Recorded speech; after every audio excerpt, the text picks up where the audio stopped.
ಈಗ ಕೊಡಿ ಅಂತ ಕೇಳಿದ್ದೇನೆ, ಮಂಡ್ಯದಲ್ಲೇ ಕೊಡಿ ಅಂತ ಕೇಳಿದ್ದೇನೆ. ಆ ಹಿನ್ನೆಲೆಯಲ್ಲಿ 21ನೇ ತಾರೀಕು ನಿಮ್ಮ ರೀಜನಲ್ ನಮ್ಮ additional chief secretary revenue Mandya D ಸಿಗೆ ಒಂದು ಪತ್ರನೂ ಈಗ ಸದ್ಯ ಯಾವುದೋ ಡ್ರಾಮಾ ಆಡ್ತಿಲ್ಲ. ನರೇಂದ್ರ ಮೋದಿಯವರು ನನಗೆ ಡ್ರಾಮಾ ಆಡೋದು ಕಲಿಸಿಲ್ಲ, ಕೆಲಸ ಮಾಡುವಂಥ ಜವಾಬ್ದಾರಿ ಕೊಟ್ಟವ್ರೆ, ಹೆಚ್ಚಿನ ಜವಾಬ್ದಾರಿನೂ ಕೊಟ್ಟವ್ರೆ. ಇಲ್ಲಿ ರಾಜೇಂದ್ರ ಕಟೇರಿಯ ಒಂದು ಪತ್ರನೂ ಬರೆದವ್ರೆ ಡಿ ಸಿಗೆ, ಮಂಡ್ಯ ಡಿ ಸಿಗೆ 100 ಎಕರೆ ಲ್ಯಾಂಡ್ ಕೊಡ್ತಕ್ಕಂಥ ವಿಷಯದಲ್ಲಿ ಹುಡುಕಿ ಅಂತ ಹೇಳಿ ತೀರ್ಮಾನ ತಗೊಳ್ಳಿ ಅಂತ ಬರೆದವ್ರ ಲೆಟರ್ನ. ಇದು ಪ್ರಾಥಮಿಕವಾಗಿ ಒಂದು ಇಲ್ಲಿ ಯೋಜನೆ ತರ್ತಕ್ಕಂಥದ್ದಕ್ಕೆ ಮಂಡ್ಯ ಜಿಲ್ಲೆಗೆ ನಾನು ತೆಗೆದುಕೊಂಡಂಥ ನಿರ್ಧಾರ. ಇದನ್ನು ಭಾಳ ಸ್ಪಷ್ಟವಾಗಿ ಈ ಬಜೆಟಲ್ಲಿ ದುಡ್ಡಿಟ್ಟಿದೆ, ಈ ಬಜೆಟಲ್ಲಿ ದುಡ್ಡು ಇಟ್ಟಿದ್ದಾರೆ. ಅದರ ಜೊತೆಗೆ ಕನ್ಸ್ಟ್ರಕ್ಷನ್ ಆ್ಯಂಡ್ ಇನ್ಫ್ರಾಸ್ಟ್ರಕ್ಚರ್ ಎಕ್ವಿಪ್ಮೆಂಟ್ ಏನಿದೆ ಅದು ನಮ್ಮ ಫೈರ್ ಇಂಜಿನ್ ಇರ್ಬೋದು, ಹೊಸದಾಗಿ ತಯಾರು ಮಾಡ್ತಕ್ಕಂಥ ಹೆವಿ ಇದನ್ನು, ಮತ್ತು ಡ್ರಿಲ್ಲಿಂಗ್ ಮೆಷಿನ್ಗಳು ತಯಾರು ಮಾಡ್ತಕ್ಕಂಥದ್ದು, ಅದರ ಜೊತೆಗೆ ದೊಡ್ಡ ದೊಡ್ಡ ಮೆಷಿನರೀಸ್ ಏನಿದೆ ತಯಾರು ಮಾಡ್ತಕ್ಕಂಥದ್ದಕ್ಕೆ. ಯಾಕೆಂದರೆ ನಾವು ದೇಶಕ್ಕೆ ಹೆಚ್ಚಿನ ರೀತಿಯಲ್ಲಿ ಬೇರೆ ದೇಶಗಳಿಂದ ಇಂಪೋರ್ಟ್ ಮಾಡ್ಕೊತಾ ಇದ್ದೇವೆ, ಅದನ್ನು ನಮ್ಮ ದೇಶದಲ್ಲೇ ತಯಾರು ಮಾಡ್ತಕ್ಕಂಥದ್ದಕ್ಕೆ ಆ ಎಕ್ವಿಪ್ಮೆಂಟ್ಗಳನ್ನ. ಅದಕ್ಕೆ ಈ ಯೋಜನೆಯನ್ನು ಈ ಬಜೆಟ್ನಲ್ಲಿ ಏನು ಘೋಷಣೆ ಮಾಡಿದ್ದಾರೆ ಆರ್ಥಿಕ ಸಚಿವರು, ಇದು ಸಹ ಇದರಲ್ಲೂ ಕರ್ನಾಟಕಕ್ಕೆ ಹೆಚ್ಚಿನ ರೀತಿಯಲ್ಲಿ ಮ್ಯಾನುಫ್ಯಾಕ್ಚರ್ ಕಂಪ್ನಿಗಳನ್ನು ತರ್ತಕ್ಕಂಥದ್ದಕ್ಕೆ ಈಗಾಗಲೇ ಕೆಲವು ಚರ್ಚೆಗಳು ಮಾಡಿದ್ದೇನೆ, ಕೆಲವು ಸ್ಟೇಕ್ ಹೋಲ್ಡರ್ಸ್ ಮೀಟಿಂಗು ಮಾಡಿದ್ದೇವೆ. ಇದು ಬಹುಶಃ ನಮ್ಮ ರೇರ್ ಅರ್ತ್ ಪರ್ಮನೆಂಟ್ ಮ್ಯಾಗ್ನೆಟ್ಗೆ ಪ್ರಧಾನಮಂತ್ರಿಗಳಿಗೆ 7,800 ಕೋಟಿ ಕೊಟ್ಟು ಇವತ್ತು ದೇಶಕ್ಕೆ ಬೇಕಾಗಿರ್ತಕ್ಕಂಥ ಮ್ಯಾಗ್ನೆಟ್ನ ತಯಾರು ಮಾಡಲಿಕ್ಕೆ ಅವಕಾಶ ಕೊಟ್ಟಿದ್ದಾರೆ. ಹೊರದೇಶಗಳಿಗೆ ನಾವು ಡಿಪೆಂಡ್ ಆಗಬಾರದು ಅಂತೇಳಿ ಈ ವಿಷಯದಲ್ಲಿ ಅದರ ಡಬ್ಬಲ್ನು ನಮ್ಗೆ ಹಣ ಬರ್ತಕ್ಕಂಥದ್ದಿದೆ ಬಜೆಟ್ನಲ್ಲಿ. ಆ ಹಿನ್ನೆಲೆಯಲ್ಲಿ ಕರ್ನಾಟಕಕ್ಕೆ ಮತ್ತೆ ಈ ಕೆಲವು ಯೋಜನೆಗಳನ್ನು ತರತಕ್ಕಂಥ ಒಂದು ಕಾರ್ಯಕ್ರಮ ಹಮ್ಮಿಕೊಳ್ತಕ್ಕಂಥದ್ರಲ್ಲಿ ಹಿಂದೆ ಸರಿತಕ್ಕಂಥ ಪ್ರಶ್ನೆ ಇಲ್ಲ. ಕರ್ನಾಟಕವನ್ನು ನಾವು ಕಡೆಗಣಿಸ್ತಕ್ಕಂಥ ಪ್ರಶ್ನೆನೇ ಇಲ್ಲ. ಇದನ್ನು ಭಾಳ ಸ್ಪಷ್ಟವಾಗಿ ರಾಜ್ಯ ಸರ್ಕಾರಕ್ಕೆ ಕೇಳಲಿಕ್ಕೆ ಬಯಸ್ತೀನಿ. ಇಲ್ಲಿ ಈ ಬಜೆಟ್ನ ಹಿನ್ನೆಲೆಯಲ್ಲಿ ಏನು ಪ್ರಮುಖವಾಗಿ ಯಾವ್ಯಾವ ಸೆಕ್ಟರ್ಗಳಿಗೆ ಇವತ್ತು ಈ ಬಜೆಟ್ ಅನುಕೂಲ ಆಗ್ತಾ ಇದೆ, semiconductor, rare earth magnet, electronic components, chemicals, biopharmaceuticals, logistics, tourism, MSMEಸು. ಅದರ ಜೊತೆಗೆ ಟೂರಿಸಮ್ನಲ್ಲಿ national council for hotel management, national institute of hospitality, ಈ ಒಂದು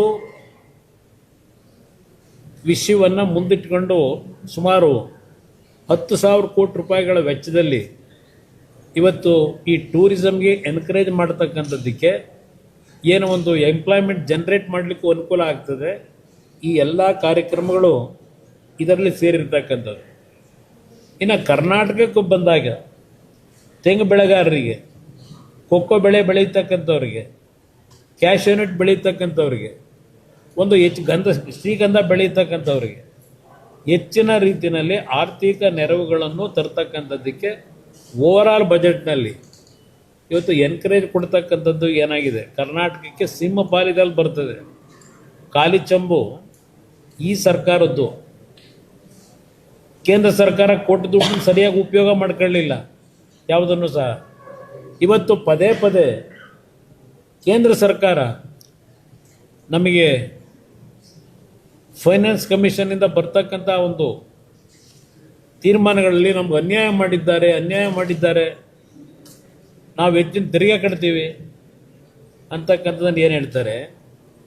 16ನೇ ಹಣಕಾಸಿನ ಆಯೋಗದಲ್ಲಿ ಏನವರು 14th ಫೈನಾನ್ಸ್ ಕಮಿಷನ್ನಲ್ಲಿ ನಮಗೆ ಸ್ವಲ್ಪ ಹೆಚ್ಚಿನ ದುಡ್ಡು ಬರ್ತಾ ಇತ್ತು, 14.7 ಏನೋ ಸಮಥಿಂಗು, ಅದನ್ನು 15ನೇ ಹಣಕಾಸು ಆಯೋಗದಲ್ಲಿ 13.67 ಇಳಿಸಿದ್ದಾರೆ. ಅದರಿಂದ ನಮಗೆ ಡಿವಲ್ಯೂಷನ್ ಅಮೌಂಟ್ ಬರ್ತಕ್ಕಂಥದ್ದು ಕಡಿಮೆ ಆಗೋಯ್ತು ಅಂತ ಏನು ಹೇಳ್ತಾ ಇದ್ರು. ಈ 16ನೇ ಹಣಕಾಸು ಆಯೋಗದಲ್ಲಿ 13.6 14.414ಗೆ ಅದೇ 3.67 ಅದರಿಂದ 15ನೇ ಹಣಕಾಸು ಆಯೋಗದಲ್ಲಿ ಏನಿತ್ತು ಅದನ್ನು 41% ಡಿವ್ಯಾಲ್ಯೂಷನ್ ಅಮೌಂಟ್ ಆಗಿದೆ. ಇಲ್ಲಿ ಯಾವ್ಯಾವ 100 ರೂಪಾಯಿ ಇಲ್ಲಿ ಅದೇನೋ ಹೇಳ್ತಿದಾರಲ್ಲ, ಯಾವ್ಯಾವ ರಾಜ್ಯಕ್ಕೆ ಎಷ್ಟೆಷ್ಟು ಕೊಡ್ತಾರೆ ಅನ್ನೋದು ಅದೇ ಹೇಳ್ತಾ ಇದೆ. ಇಲ್ಲಿ ನಮಗೆ 3.6764 ಏನು ಫಿಕ್ಸ್ ಆಗಿತ್ತು, ಕಡಿಮೆ ಮಾಡಿಬಿಟ್ಟಿದ್ರು 15ನೇ ಹಣಕಾಸು ಆಯೋಗದಲ್ಲಿ. ಅದನ್ನು ಈ 16ನೇ ಹಣಕಾಸು ಆಯೋಗದಲ್ಲಿ 4.17 ಇವತ್ತೇನು ಏರಿಕೆ ಮಾಡಿದ್ದಾರೆ ಡೆವಲ್ಯೂಷನ್ ಅಮೌಂಟ್ನಲ್ಲಿ. ಆ ಏರಿಕೆ ಆಗಿದ್ದರಿಂದ 50,000 ಕೋಟಿಯಿಂದ 63,000 ಕೋಟಿ ಇವತ್ತು ಹಣ ಪ್ರತಿ ವರ್ಷ ದೊರಕತಕ್ಕಂಥದ್ದಕ್ಕೆ ಸುಮಾರು 8,000 ಕೋಟಿ ಹೆಚ್ಚಿನ ರೀತಿಯಲ್ಲಿ ಅದರಲ್ಲಿ ಹಣ ಬರೋದು ಒಂದು ಭಾಗ 63,000 ಕೋಟಿ, ಅದರಲ್ಲಿ ಬರೋದು ಒಂದು ಭಾಗ. ಹಲವಾರು ಇಲಾಖೆಗಳಲ್ಲಿ ವಿಶೇಷವಾಗಿ ಕೃಷಿ ಇಲಾಖೆಯಲ್ಲಿ 1,62,000 ಕೋಟಿ ಈ ವರ್ಷದ ಬಜೆಟ್ನಲ್ಲಿ ಇವತ್ತೇನು ಹಣ ಇಟ್ಟಿದ್ದಾರೆ. ಹಲವಾರು ಸ್ಕೀಮ್ಗಳಲ್ಲಿ ಇವತ್ತು ರಾಜ್ಯ ಸರ್ಕಾರಕ್ಕೆ ಹಣ ಬರ್ತಕ್ಕಂಥದ್ದಿದೆ. ಅದರ ಜೊತೆಗೆ ಇವತ್ತು ಕೇಂದ್ರ ಸರ್ಕಾರದಲ್ಲಿ 50 ವರ್ಷಗಳಿಗೆ ಇಂಟ್ರೆಸ್ಟ್ ಫ್ರೀ ಲೋನನ್ನು ಕ್ಯಾಪಿಟಲ್ ಎಕ್ಸ್ಪೆಂಡಿಚರ್ಗೆ ವಿತೌಟ್ ಇಂಟ್ರೆಸ್ಟು 50 ವರ್ಷಗಳಿಗೆ ಸುಲಭ ದರದ ಸಾಲವನ್ನು ಕೊಡ್ತಕ್ಕಂಥದ್ದು ಸಹ ಏನಿದೆ, ಅದರಲ್ಲೂ ಸಹ ನೀವು ಉಪಯೋಗ ಮಾಡ್ಕೊಳ್ಳಿಕ್ಕೆ ಅವಕಾಶ ಇದೆ. ಅದು ಸಹ ಇವತ್ತು ರಾಜ್ಯ ಸರ್ಕಾರಕ್ಕೆ ಅನುಕೂಲ ಆಗ್ತಕ್ಕಂಥದ್ದು. ಯಾರಾಗ್ತಾರೆ ಎಂಎಲ್ಎ ಅಭ್ಯರ್ಥಿ 2028 ಶೀಘ್ರದಲ್ಲೇ. ಪ್ರತಿದಿನ ಒಂದೊಂದು ಕ್ಷೇತ್ರದ ಟಿಕೆಟ್ ಆಕಾಂಕ್ಷಿಗಳ ಸಂಪೂರ್ಣ ಮಾಹಿತಿ ಪೊಲಿಟಿಕಲ್ ಜರ್ನಲಿಸ್ಟ್ KM ಶಿವಕುಮಾರ್ ಅವರಿಂದ. ಕರ್ನಾಟಕದ ನಂಬರ್ 1 ಡಿಜಿಟಲ್ ಮೀಡಿಯಾ ನಿಮ್ಮ ನೆಚ್ಚಿನ ಕರ್ನಾಟಕ ಟಿವಿಯಲ್ಲಿ ಮಾತ್ರ. ನೀವು ಸಣ್ಣ ಆಗ್ಬೇಕಲ್ವಾ? ಅದು ಒಂದು ಉತ್ತಮ ಆಹಾರದಿಂದ ಸಣ್ಣ ಆಗ್ಬೇಕಲ್ವಾ? ಪ್ರತಿದಿನ ನಮ್ಮ ಜೀನಿ ಸ್ಲಿಮ್ನ ಯೂಸ್ ಮಾಡಿ ಯಾವುದೇ ಸೈಡ್ ಎಫೆಕ್ಟ್ ಇಲ್ದಂಗೆ ನೀವು ಸಣ್ಣ ಆಗ್ತೀರಾ.